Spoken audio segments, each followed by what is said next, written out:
So what is Vitakka-Vicāra? Vitakka-Vicāra is one of the great examples of things which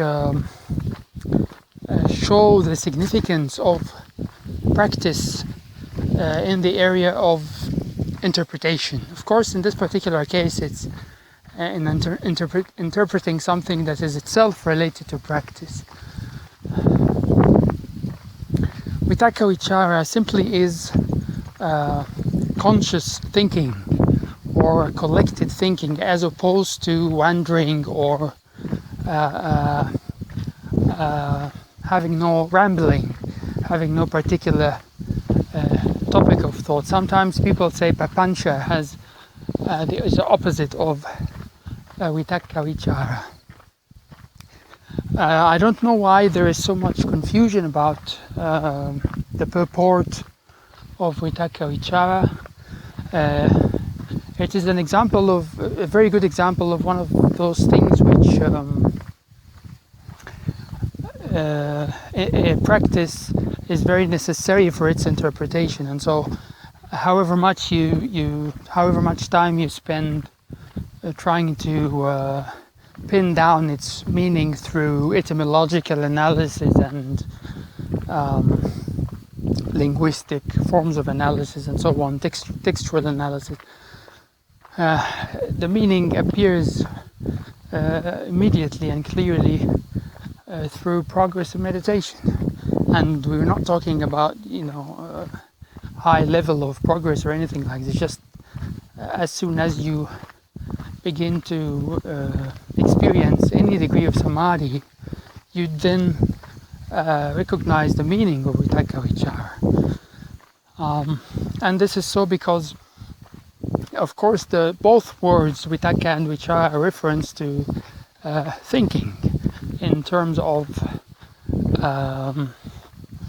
etymological analysis, and in particular there is some confusion about Vichara, and it may be related also to verbal thinking, verbal thought, a reference to that. It also seemed to be, it's almost always comes with Vitakka. I've only very rarely seen it. I don't even remember a single time when I saw it alone. So we don't have contexts in which it appears alone that we could use to pin down its exact meaning. But it's from practice that we get to know what it is, because in meditation,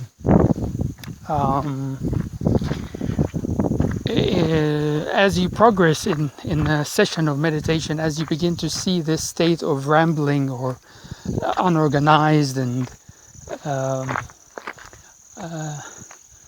purposeless sort of ideation, a verbal ideation,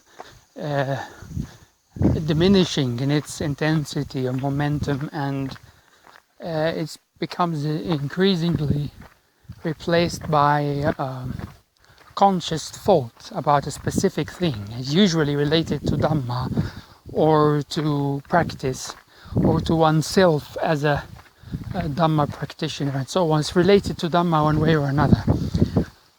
And you find yourself, as you sit in a meditation posture, as this state of intense, dispersed thought begins to become collected. This is exactly what Vitakka-Vicāra is. And then it becomes more and more collected, and now you're very consciously, single-mindedly thinking about something in particular, following the train of thought.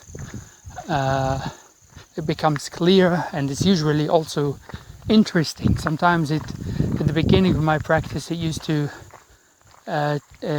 disrupt my meditation, because I might get carried away in this process of collected thought and thinking. And I used to do this a lot before my interest in Buddhism. I used to think a lot. That was my idea of the meaning of life, is just to sit there and think consciously. And so you see this very clearly in the meditation practice. Always this step happens just before one enters in a higher level of samadhi or concentration, this thought becomes very collected, very focused and conscious. That's it, simply. And also, as you progress in practice, then you see that it is itself diminishing, and it becomes replaced by nothing. It becomes replaced by the absence of thought, and this subliminal verbal stream of ideation diminishes also. And so all verbalization ends, and that's why I believe that vichara may be a reference also to the verbal dimension of thought, or the verbal manifestation of thought, or form of it. And that diminishes, disappears, and then you're in the next jhana and so on. But it's a very good example of something that only practice could show you its meaning clearly, without doubts, without a conceptualization. You could identify this process of thought becoming collected very clearly in your meditation practice, without need for any conceptualization or analysis of a Pali text and so on. It's a good example of how practice is the supreme source of knowledge about Pali text and Buddhist doctrine more than anything else. However much you study, if you have 1,000 PhD on Indic linguistics and